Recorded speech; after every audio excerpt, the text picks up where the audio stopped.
Ahí está grabando. Bien, decíamos, entonces vamos a empezar por contratos, vamos a empezar contratos parte general y trabajar sobre la idea y el concepto de contrato para que después ustedes puedan ir manejándose mejor en los textos. ¿De acuerdo? A ver, ¿ustedes alguna idea tienen ya de parte general, cuando vieron parte general y vieron el acto jurídico? Y nos enganchamos desde ahí para poder definir un concepto de contrato. Porque el acto jurídico es precisamente el acto obrado por un individuo con la finalidad de generar, crear, transferir o extinguir una relación jurídica. Entonces, el contrato es un acto jurídico, el contrato es una especie del género acto jurídico. Fantástico. Si partimos de esta base, tenemos resuelto algunos problemas. Es decir, el contrato como acto jurídico es un acto jurídico bilateral. Necesariamente el contrato tiene dos partes. Esto ya nos lleva a una primera aclaración. El contrato es un acto jurídico bilateral. Ahora, y esto que parece un trabalenguas, sirve para distinguir, hay contratos a su turno, hay contratos que son bilaterales y hay contratos que son unilaterales. Esto parece que yo me estoy contradiciendo con lo que acabo de decir al principio. Es que no. El contrato como acto jurídico bilateral supone siempre dos personas o más.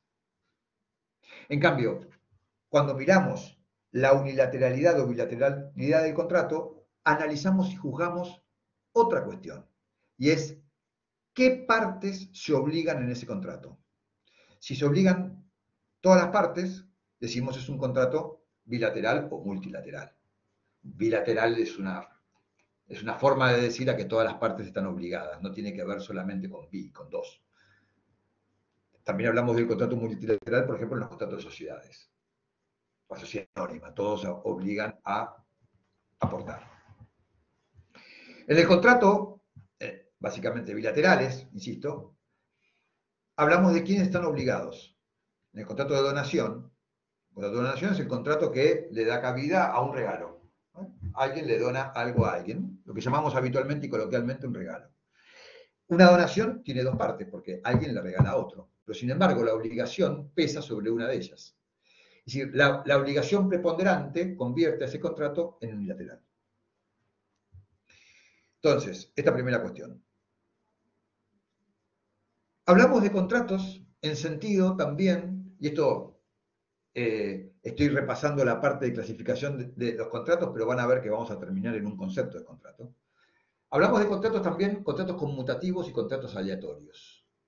Los contratos conmutativos son aquellos que las partes saben en qué consiste su prestación. Subrayo prestación, nota al pie. Prestación es en el mismo sentido, lo estoy usando en el mismo sentido que usábamos en obligaciones. Es decir, la conducta de un individuo, que en obligaciones lo llamamos deudor, la conducta del deudor que tiene que hacer algo para satisfacer al acreedor. Tiene que dar, hacer o no hacer algo que hace a la prestación del acreedor. Decíamos, en los contratos conmutativos, las prestaciones de las partes están predeterminadas. Las partes saben cuál es el compromiso que asumen. Vendo mi auto, bueno, vendo mi auto. Le pongo un precio, el comprador tiene que pagar el precio. Sabemos de antemano cuánto es. Si el contrato es lo contrario de conmutativo, es aleatorio. Aleatorio, alia, riesgo, variabilidad. Contrato aleatorio. ¿Hay contratos en donde las partes asumen un contrato y no saben exactamente a qué se atienen? Sí. Por ejemplo, justamente el contrato de juego o apuesta. Alguien paga una apuesta por algo, compra un boleto, compra un billete, juega la quiniela, hablemos de la oficial para no complicarnos, paga un precio y ese precio tiene puede tener eventualmente un premio. Está determinado cuánto es el premio, pero lo que no está determinado es si él lo va a ganar o lo va a ganar otro. Ese dinero que él puso no tiene una contraprestación. La contraprestación es el riesgo, es el alia, la posibilidad de ganar. Está apostando contra una posibilidad. Es un contrato aleatorio. La otra parte no tiene determinada su prestación. en el sentido de la mirada desde el apostante. Claro que sabe cuánto va a pagar 7 veces o 70 veces, no recuerdo cuánto es la proporción, tanto el premio a quien lo gane. ¿Y quién es el que está indeterminado quien lo gane? Entonces, es aleatorio en ese sentido. El contrato de seguro es aleatorio. No sabe si el asegurado va a chocar durante el año, si no va a chocar durante el año o va a chocar 50 veces. No lo sabe. Ahora, es aleatorio en ese sentido de la prestación. Contratos conmutativos y contratos aleatorios. Alguien asume, entonces, en el contrato aleatorio, alguien asume un riesgo, ¿no es cierto? Esa prestación está, digamos, marcada, caracterizada por un riesgo concreto que tiene que ver, un riesgo es una eventualidad, puede o no pasar. Depende de acontecimientos inciertos, Entonces, esa es la dinámica. Los contratos pueden ser onerosos o gratuitos. Es decir, son onerosos cuando las contraprestaciones se justifican entre sí. Son gratuitas cuando alguien da a cambio de nada. La donación, vamos conectando ejemplos, la donación es un contrato gratuito. Sí, es un contrato bilateral gratuito. Entonces, bueno, ahí tenemos un buen ejemplo. Pero la onerosidad no tiene que ver sino con un intercambio de prestaciones. Una prestación se justifica en cuanto a la otra. Lo contrario a la onerosidad es la liberalidad, el regalo que decíamos antes. Uno hace una liberación, libera, ¿no es cierto?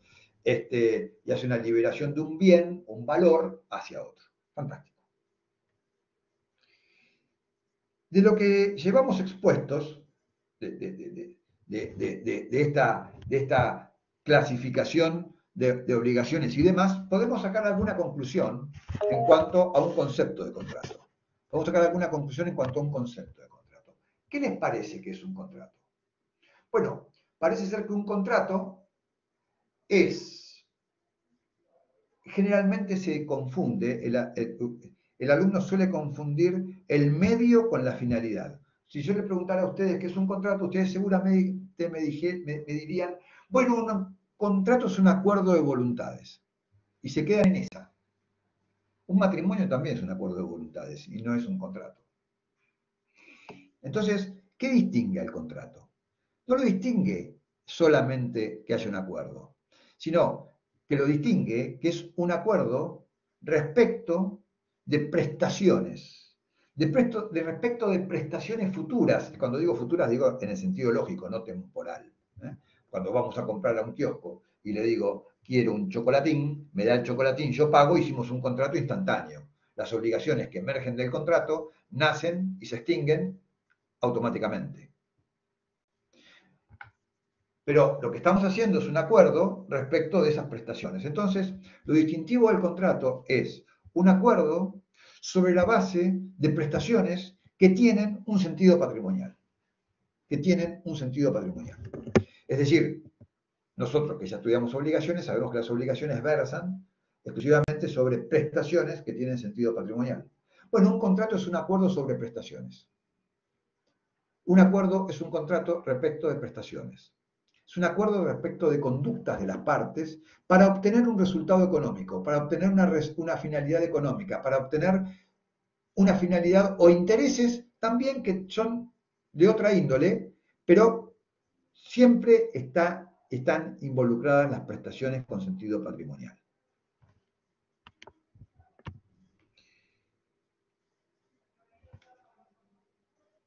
Menos dogmáticamente y más explicativamente, un contrato es un acuerdo de voluntades de modo que se fijan, se reglamentan. Un contrato está hecho ¿con qué modo? Un modo de clausulado, tiene cláusulas, porque tiene un modo reglamentario. Las partes reglamentan, ¿qué cosa? Y reglamentan cómo se van a portar mutuamente, cómo se van a comportar mutuamente respecto de una finalidad determinada. Si ponemos el ejemplo más sencillo, la compraventa, si yo quiero tener el auto que el otro me vende y tengo que pagar el precio. Es decir, me están estamos pautando un comportamiento que a mí me lleva a obtener ese interés, el auto. Si estamos hablando de un contrato que tiene que ver con la locación, yo quiero tener el uso y goce de una cosa, bueno, acordamos una serie de conductas. Bueno, vos del 1 al 5 de cada mes me vas a venir a pagar el alquiler, además vas a hacerte cargo de estos servicios y estos impuestos, además vas a tener que tenerlo en buen estado, además cuando termine el contrato vas a tener que entregármelo de vuelta en las mismas condiciones que yo te lo entregué. Y el otro, el que da en la ocasión, se obliga a, bueno, yo te lo entrego en estas condiciones que vos aceptás y yo también me obligo a mantenerlo tal cual está. Que te funcione el agua, que te funcione el gas, que te funcione la calefacción, etc. Es decir, ambos asumen prestaciones, conductas que conducen a que cada uno satisfaga su interés. Todo contrato es un negocio jurídico. Todo contrato es un negocio. Lo dije cuando empecé la charla. ¿Cómo? ¿De dónde sacan que no todo contrato es un negocio jurídico? ¿Qué hicimos? ¿Qué hicimos para concluir de esa manera? ¿Qué escucharon en mí para que concluyan de esa manera? La donación es un contrato bilateral, dijimos. La donación es un contrato bilateral. Contrato bilateral es un acto jurídico en el cual la prestación está a cargo de solamente una persona. Es bilateral como acto jurídico, unilateral como contrato. Bilateral como acto jurídico, unilateral como contrato. ¿Se entendió? Necesito la respuesta que no entendiste. Perfecto. Gracias. Entonces, vamos a ir a consecuencias prácticas que tienen que ver con este emplazamiento del contrato como acto jurídico. Todo lo que es relativo a la capacidad de las personas, se aplica a la materia contractual. Es decir, las normas de capacidad, para obligarse, ¿no es cierto?, se aplican en materia contractual. Si estamos hablando de materia de actos jurídicos, ustedes estudiaron en el acto jurídico las causales de nulidad de los actos voluntarios, cuando media el vicio de error, dolo o violencia. Entonces, esos vicios naturalmente se trasladan y se aplican cuando estamos hablando de contratos. Ustedes también estudiaron el vicio de lesión. El vicio de lesión, dentro de la dinámica de los actos jurídicos, o de la relación jurídica, se aplica naturalmente a los contratos. Entonces, el hecho de encastrar la dinámica de contratos, ¿no es cierto?, con el acto jurídico, tiene que ver con el traslado y la aplicación también a los contratos de esa dinámica que ustedes estudiaron en parte general. Entonces, el emplazamiento del contrato en el acto jurídico tiene esta riqueza.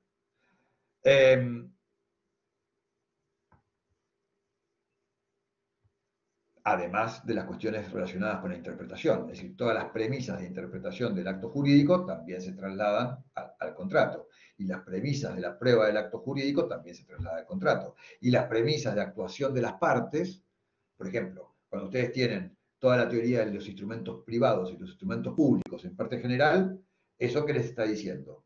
Bueno, cómo se debe instrumentar un contrato para que tenga validez. ¿Podemos hacer un contrato verbal? Sí.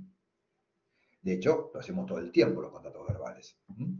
Cuando compramos cotidianamente, no hacemos un contrato escrito, lo hacemos verbalmente. Pero también son contratos que, como se extinguen en forma inmediata, tan pronto como nacen, no necesitamos que se prueben, porque se cumplen inmediatamente. La relación nace y se extingue en el momento, sin solución de continuidad. Entonces, no es necesario andar probando cosas, pero si queremos, si nosotros empezamos por medio de las modalidades del acto jurídico, también aplicables al contrato. ¿Cuáles son las modalidades del acto jurídico? A ver, tírenme una en el grupo, vamos.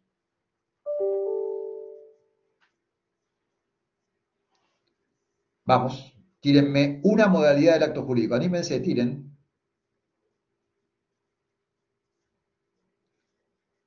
Wow. Parte general, afanaron. Parte general, afanaron. Directamente. Modalidades del acto jurídico. ¿Cuáles son? Bien. Condición. Bien. Bien, Quiroga. Bien. Entonces, si sale condición, sale plazo y cargo, que son las tres niñas. las trillizas de oro, fantástico. Esa es una modalidad de cargo, muy bien, ahora ya está, ya. Ya sé que no afanaron, ya sé que no afanaron. Las iba a dar a dar el examen de nuevo, pero yo veo que están a full. ¿Cuál es la virtud que tienen estas modalidades? Escuchen. Que separan el momento del nacimiento del contrato respecto del momento en que se cumple. Si yo, el caso más sencillo del plazo, hoy contrato que te voy a comprar el auto y que te lo voy a pagar en 30 días, bueno, lo más probable es que también el que me venda el auto me diga que lo va a entregar en 30 días. Aplazamos, llevamos a un tiempo, a un término, el contrato, a un momento futuro y cierto. Un momento futuro y cierto. Porque el 30 de abril va a ocurrir. Puedo no estar yo, pero el 30 de abril va a pasar. Como término es fatal, de fatal ocurrencia. Bueno, si separamos el momento de nacimiento del contrato con el momento de su extinción, entonces sí es necesario que aparezca la prueba. Porque el día de mañana, cuando alguien me quiera reclamar que lo que yo le debía por la compra del auto eran 100 o 95 o 105, vamos a tener que comprobarlo en algún lado. Entonces aparece la necesidad de la prueba. ¿Cómo se prueban los contratos? Hay normas específicas de prueba de los contratos, pero que son tributarias de cómo se instrumentan los actos jurídicos en general. Entonces, si yo tengo un acto por instrumento privado, ¿qué tiene que estar? Firmado. ¿Sí? Es el modo que nos lleva... ¿Lo puedo hacer por firma electrónica? Y no sé. ¿Y lo puedo hacer por firma digital? Y no sé. ¿Dónde se regula eso? En la parte general que hoy tenemos contemplada la firma electrónica, la firma digital y la ley específica de la materia que nos lleva a esa cuestión. Entonces, el encastrar, digamos, la figura del contrato en el acto jurídico tiene toda esta riqueza porque nos permite generar, ¿no es cierto?, un complejo normativo bastante más compacto y completo. Pero a la vez, fíjense este juego. Dijimos, están preguntando si todos ven mi imagen. Sí, a mí sí. Sí, sale la imagen a la mayoría. Igual no te perdés nada si no te sale la imagen. Ahora, quiero completar este panorama. Si completamos con la parte general de lo que estamos hablando, de la teoría general del acto jurídico y el contrato, también la completamos, y fundamentalmente en cuanto a sus efectos, con lo que estudiamos en obligaciones. Porque si el contrato crea obligaciones, voy a regir esa obligación por las normas de ese tipo de obligaciones. Me explico muy fácil. Vuelvo al ejemplo de la compraventa del auto. Si yo le compro a ustedes un auto usado, es que le estoy comprando el auto Gol patente AD556 MC. Estoy comprando una cosa cierta. Obligaciones de dar cosas ciertas. Ok. Y si le estoy pagando en dinero, en pesos, estoy obligándome a una obligación de dar dinero. Entonces, por ejemplo, si la contraté en dólares o lo contratamos en pesos o lo contratamos con intereses, tengo que ir a ver el régimen de obligaciones de dar dinero o obligaciones de dar moneda extranjera. Entonces, miren cómo voy armando el rompecabezas. Y esto me interesa que hoy se lleven en claro. El rompecabezas que estoy armando es, hay normas de parte general, hay normas de obligaciones y hay normas específicas de los contratos. Porque cuando yo voy a contratos, me encuentro que hay una sección que habla del contrato de compraventa. Entonces, entender la dinámica del contrato es enhebrar esas normas que están articuladas en el código en distintos lugares, conforme a las categorías que estudiamos.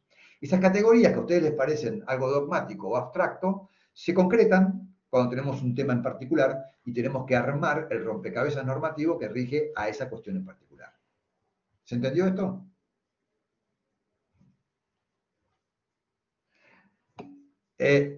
Bien. Perfecto. Hemos dado un gran paso.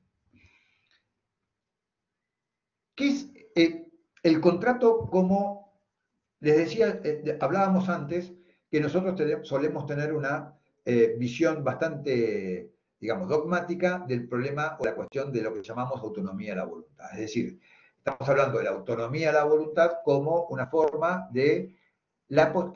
¿A qué alude la palabra autonomía? Cuando alguien tiene la posibilidad de darse a sí mismo normas. Nosotros decimos, una persona es autónoma cuando puede comportarse y manejarse sin mayores problemas, con autonomía. Si tiene que depender de alguien, ya no diríamos que es autónomo. Entonces, hablamos de autonomía cuando alguien tiene la potestad de manejarse en algo.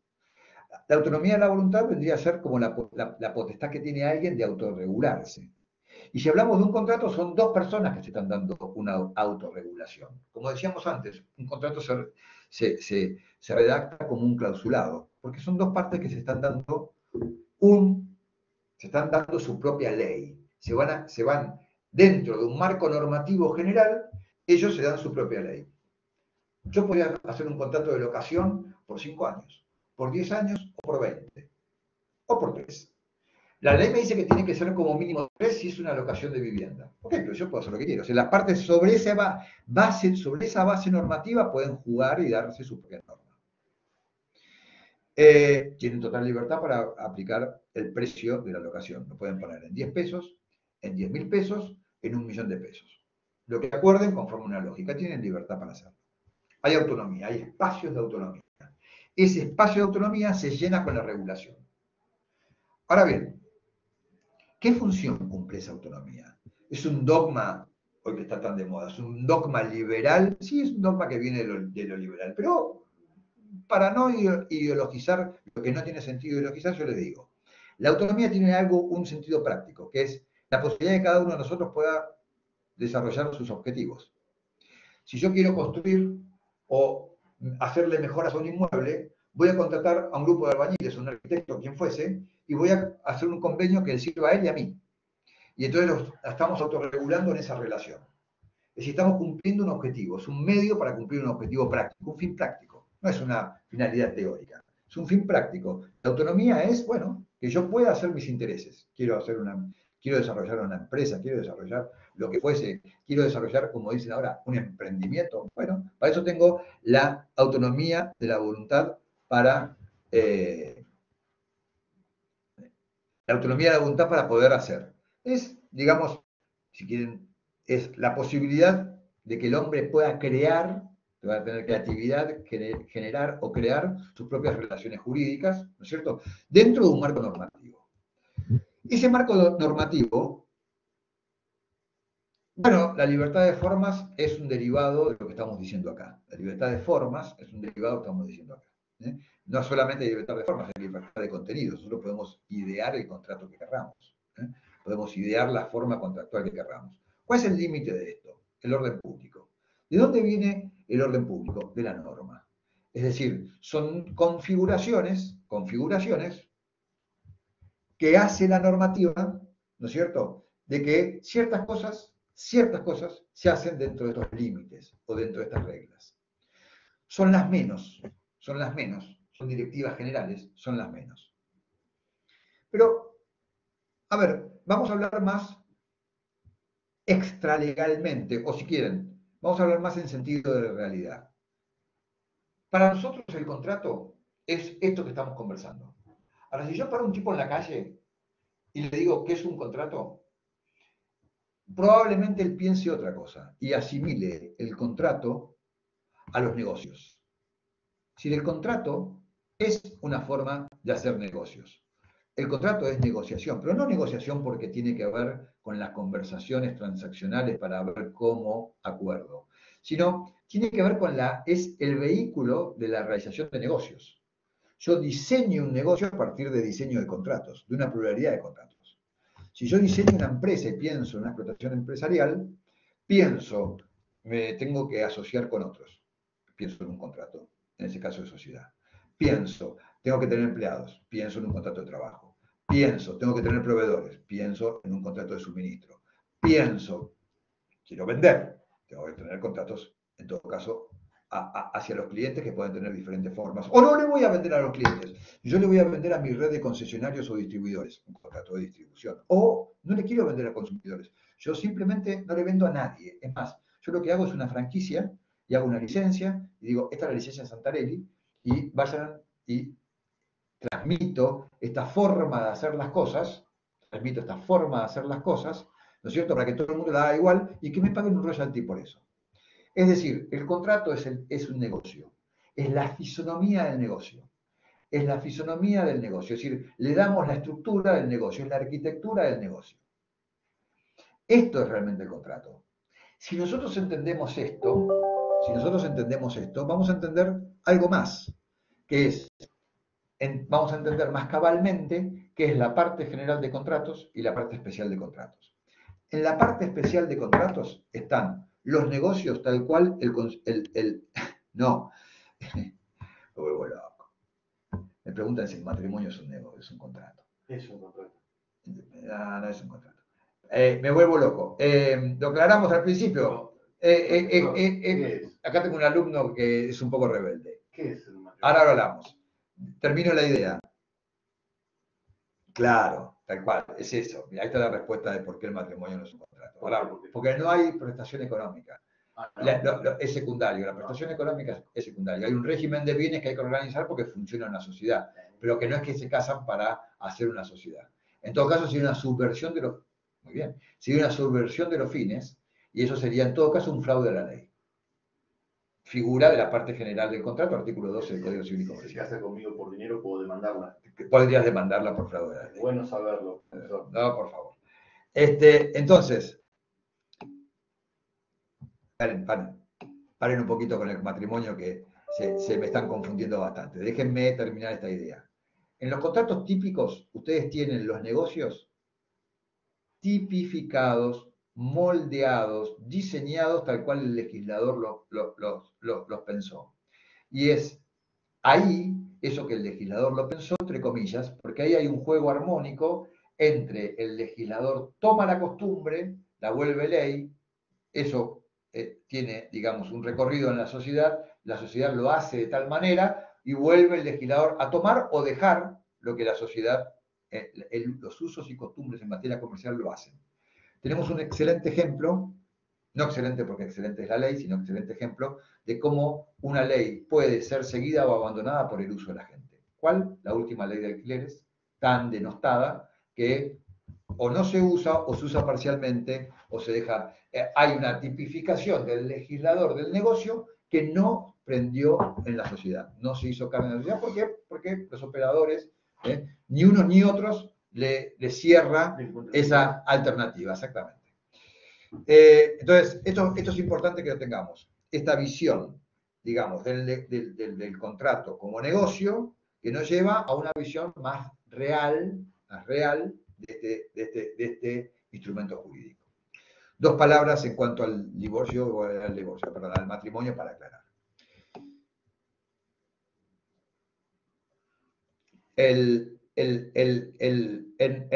Cuando nosotros vimos obligaciones, entendimos que la obligación era un deber jurídico y que nosotros distinguíamos del género de deberes jurídicos el deber jurídico obligacional porque tenía contenido patrimonial.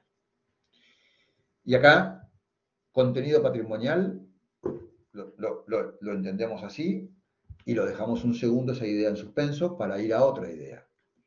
Cuando nosotros hablamos de un acto jurídico con el fin de crear, transferir o modificar derechos,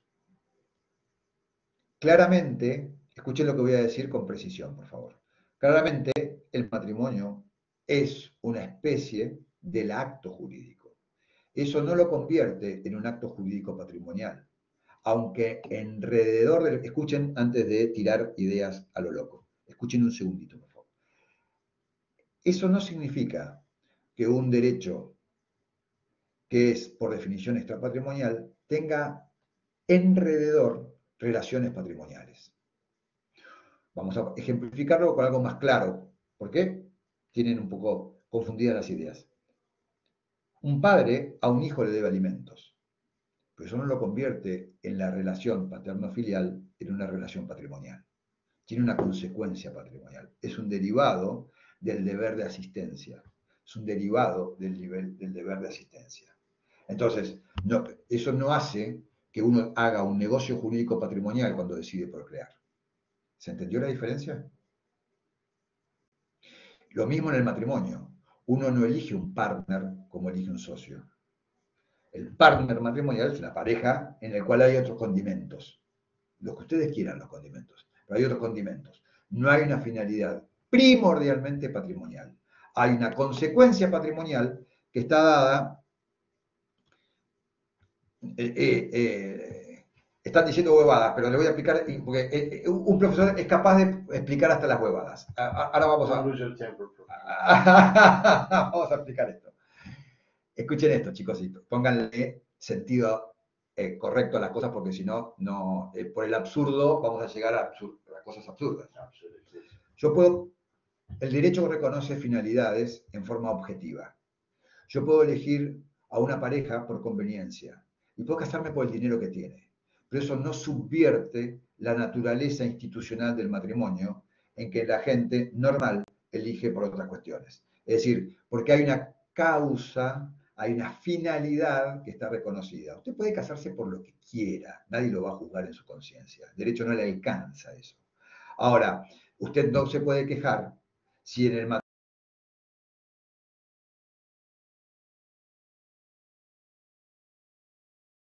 ve.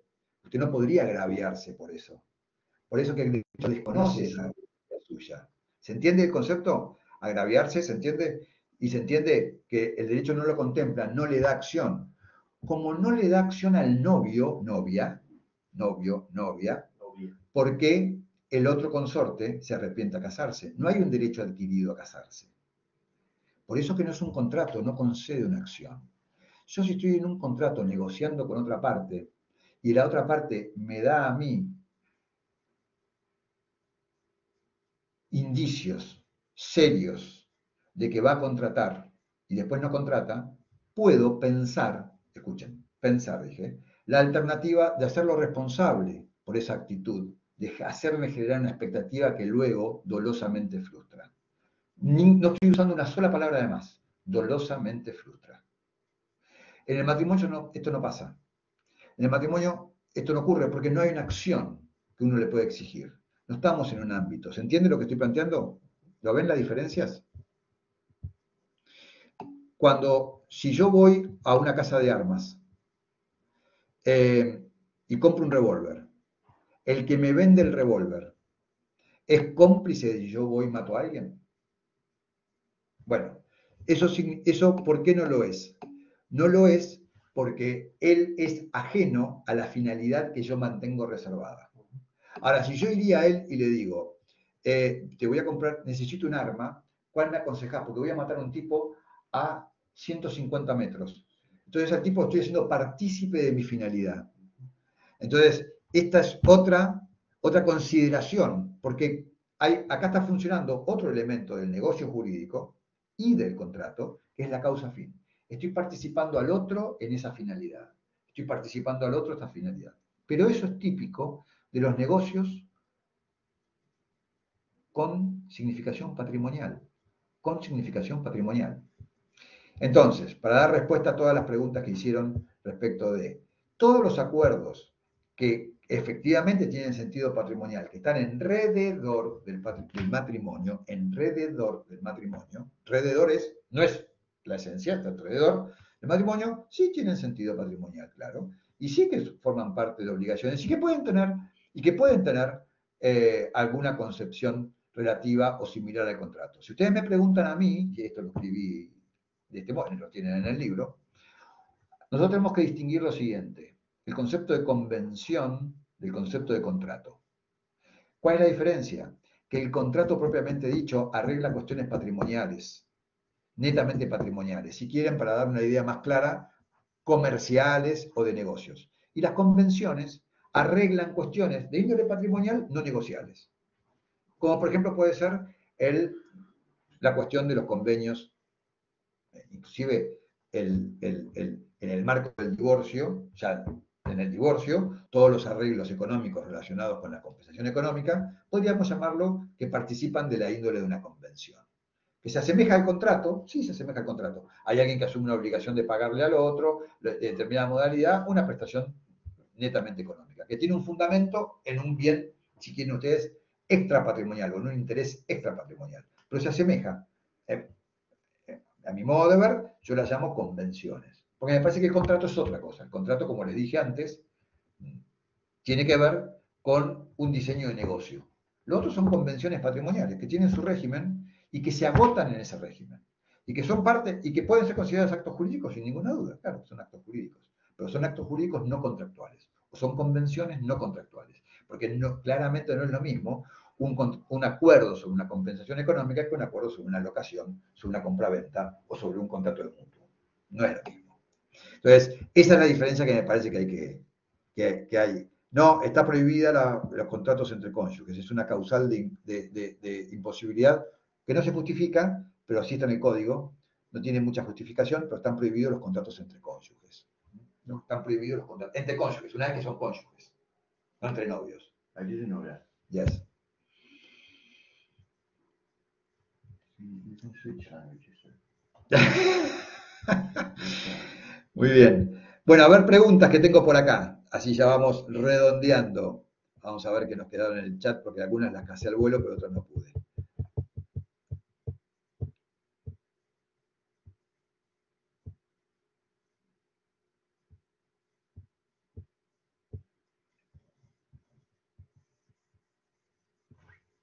Vamos a ver.